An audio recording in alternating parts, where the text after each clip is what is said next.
Bonjour, ici Martin Séguin et je suis toujours chez mon ami André. Parce que là, on va vous parler compas. Compas pour le tournage, naturellement. Il existe plusieurs types de compas. J'ai personnellement chez moi les compas classiques qu'on peut trouver sur le marché standard. Et j'ai également un compas qui me permet de mesurer l'épaisseur de mon bol. Mais si je ne me trompe pas, André, toi, tu es allé beaucoup plus loin que ça. Il y a quelques années... 30 ans. Il y a 30 ans, tu as inventé celui-là. Et aujourd'hui, tu nous arrives avec un compas pas mal plus adapté au tournage. En fait, les premiers compas dont tu parlais ici, c'est des compas qui sont utilisés. C'est des compas fixes pour tourner entre pointes. Okay. Et au moment où j'ai fait celui-là, il n'existait aucun compas pour mesurer l'épaisseur des bols, des pièces qui sont creusées quand on veut mesurer une paroi. Okay. Ça, tu es très, très limité. Là, ça va pas bien, ça, pour mesurer l'épaisseur d'une paroi.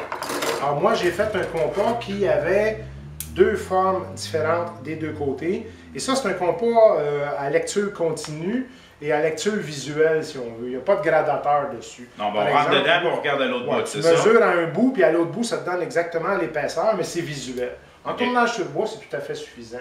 On n'a pas besoin d'une lecture micrométrique comme en mécanique.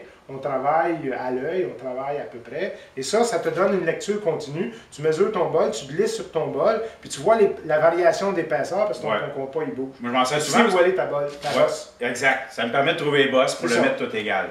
Je l'avais fait comme ça parce que il y avait un côté qui était plus fin, parce que je faisais des coupes à vin. Donc, pour entrer dans une coupe à vin, je voulais avoir un compas qui est plus écrasé. Puis quand on fait des pièces qui sont plus galbées, plus volumineuses, j'ai fait deux courbes plus grandes dessus. Puis quand je suis arrivé ici, je me suis dit, mais tant qu'à faire, pourquoi tu as fait 4 branches différentes? Je tournais à l'atelier de forge, je les ai forgées à partir de bouts de rod qui traînaient. J'ai forgé un compas, donc chacune des 4 branches est très, très différente en forme. Comme je ne suis pas un gars qui est rapide dans la mise en marché, ça j'ai fait ça en 85-86 peut-être, donc on parle d'il y a 30 ans.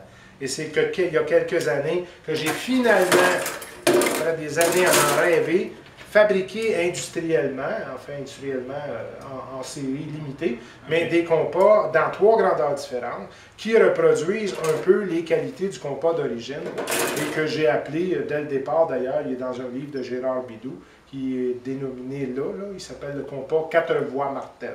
4 voies parce que chacune des 4 branches est de forme très différente, ce qui vient démultiplier la capacité de lecture.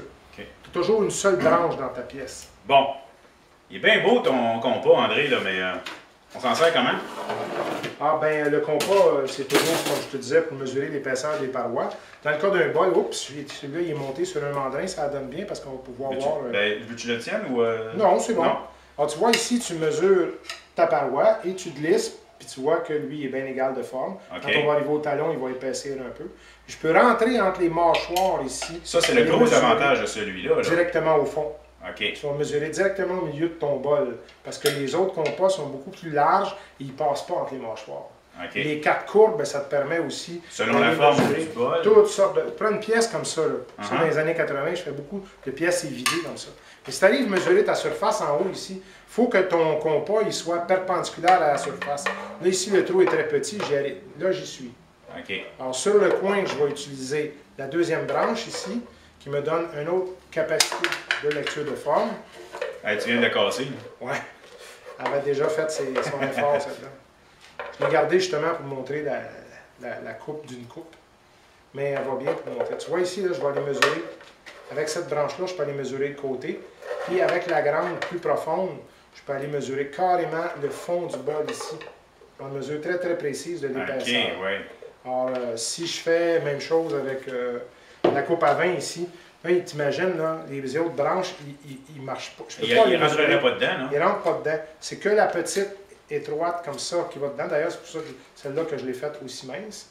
Mais à la limite, si je voulais mesurer le fond, je peux passer par là en haut, puis le compas, tu peux même le faire 180 degrés. Et tu as 2 combinaisons de formes différentes à ce moment-là. Et à ce moment-là, je peux aller directement au fond de ma coupe à vin ici, mesurer l'épaisseur du fond de la coupe. Ah, excellent. Donc tu vois que ça ouvre beaucoup de possibilités. Même Mickelson, ses chapeaux, lui utilise un gros compas long comme ça pour mesurer ses chapeaux. Okay. Je suis arrivé avec un petit, j'ai dit, tu peux mesurer presque tout ton chapeau avec le petit compas. Parce que ça, c'est le petit. Ouais, t'as combien de grosseur? Ça, c'est le moyen. Okay. Il y en a un plus gros encore. Oh boy! pour faire des lavabos, des très grosses pièces. Le gros, il a 28 pouces de long. Ça veut dire qu'il va mesurer une pièce de 28 pouces de diamètre. Wow! On parle de capacité, là. Oui, ben, moi, c'est parce que je fais du gros tournage aussi. Là. Ouais. C'est pas mon cas.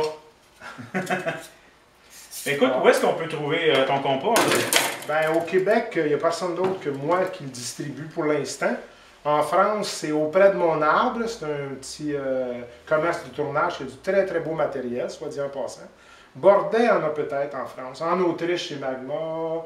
En Allemagne, c'est Magma qui le distribue aussi. OK. Et aux États-Unis, c'est Woodworker Emporium, à Las Vegas. Excellent. Écoute, ben, merci beaucoup pour cette introduction sur ton compas.